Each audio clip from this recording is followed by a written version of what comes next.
Hello, welcome my YouTube channel Reading Book Oxford 1984 Chapter 2. Winston picked his way up the land through the pale light and shut, stepping out into pools of gold wherever the boat parled under the trees. To the left of him the ground was misty with bluebells. The earth seemed to kiss on skin. It was the 2nd of May. From somewhere deeper in the heart of the wood came the dawning offering, though he was a bit earlier. There had been no difficulties about the journey, and the girl was so adamantly experienced that he was less frightened than he would normally have been. Personally, she could be trusted to find a safe place. In general, you could not assume that you were much safer in the country than in London. There were no telescreens, of course, but there was always the danger of collide a microphone by which your voice might be picked up and recognized. Besides, it was not easy to make a journey by yourself without attracting attention. For instance, of less than 100 kilometers, it was not necessary to get your pass in the roads, but sometimes there were patrols hanging the railway station who examined the paper of any remember they found were and asked awkward questions. However, no patrols had appeared, and not no on the walk around the station he had made sure by casting backward glances that he was not being followed. The train was full of people. The holiday moved because of the merry weather. The wooden steel carriage in which travel was fully overflowing by single enormous family, ranging from the toothless great-grandmother to most old baby, going out of the spend an afternoon with a lot in the country. And as they thoroughly explained to Wisdom to get hold of the little black marker better, the lamb witnessed, and in a minute he came to the footpath she had told him of, a mere cattle track which landed between the bush. He had no watch, but it could not be 50 yet. The bluebells were so thin underfoot that it was possible not to tread on them. He knelt down and began picking some berries to pass the time away, but also from a vague idea that he would like to have a bunch of flowers to offer to the girl when they met. He had got together a big bunch and was small and refined, stickly sack. When a sound at his back roused him, the unmistakable crackle of the foot on twig. He went on packing bluebells. It was the best thing to do. It might the girl or he might have been flower after all. To look round was to show guilt. He picked another and another. A hat fell lightly on his shoulder. He looked up. It was regret. She shook her head evidently as a warning that he must keep silent, then parted the pusher and quickly led the way along the narrow track into the wood. Obviously she had been that way before, for she thought get the buggy it's at so by habit.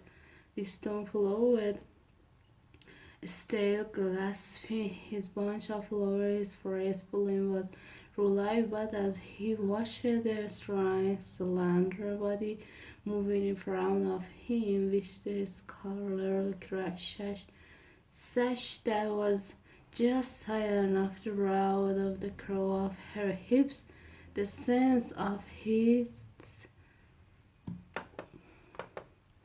own inferiority was heavy upon him. Even now it seems quite likely that when she turned around and looked at him, she won't draw back after all. The sweetness of the air and the greenness of the level daunted him. Already on the wall from the station, the May sunshine had made him feel dirty and associate and creature of indoor. With the sawdust of the London is the pour of his cane. In accrual to him that till now she had probably never seen him in a broad daylight in the open. They came to the voluntary that she had spoken of. The girl opened over and forced apart the pushes in which there did not seem to be an opening. When wisdom followed her, he found that they were in a natural clearing, a tiny grassy knoll surrounded by tall spelling that shouting completely the girl stopped and turned. Here we are, she said. He was facing her at several paces. Instant as yet he did not dare more near to her. I didn't want to say anything in the line, she went on, in case there is a milk hidden there. I don't suppose there is, but there couldn't be always the exchange of one of those as being recognizing your voice for all prior. He still had not the courage to approach her for all. Here he repeated stupidly, look at the trees, they were smashed, which at time had been cut down and had sprouted up again. Forests of poles, none of them thicker than on Richter, nothing big enough to hide a meg in. Besides, I've been here before. They were only making conversation. He had managed to move closer to her now. She stood before him very upright with a smile on her face that looked faintly articulate, so she was wondering why he was so slow to act. The blue blood cascade on the ground. They seemed to have fallen off their own accord. He took her band. Would you believe he said that till his moment I didn't know what color your eyes were. They were brown, he nodded. A rather light shadow of brown with dark lash. Not that you have seen what I am really like. Can you still bear to look at me? Yes, easily. I'm 39 years old. I've got a five wife that I can't get rid of. I've got varicose vein. I've got five last teeth. I couldn't care less, said and the girl. The next moment it was hard to say by whose ache. She was in his arm. At the beginning he had no feeling except sheer incredibly the youthful body was strained against his own. The mass of the hair was against her face. And yes, actually he had turned her face up and he was kissing the withered mouth. She had clasped her arms about his neck. She was calling him darling, precious, and loved. And he had followed her down on the ground.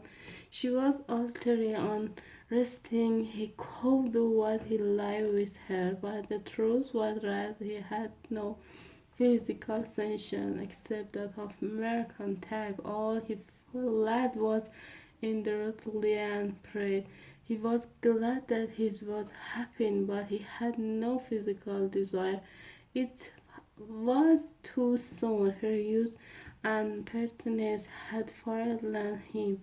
He was too much used to living with a woman. He had not known the reason. The girl picked herself up and pulled a blue bell out of her hair. She sat again, him putting her arm round his waist. Never mind, dear, There is no hurry. We've got a whole afternoon. That is the splendid hit out. I found it when I got lost on a community hike. If anyone was coming, you could hear them 100 meters away. What is your name? Said Winston. Julia, I know yours. It's Winston Smith. How did you find that out? I expect I'm better at finishing out than you are. Dear, tell me, what did you think of me before that day I gave you the note?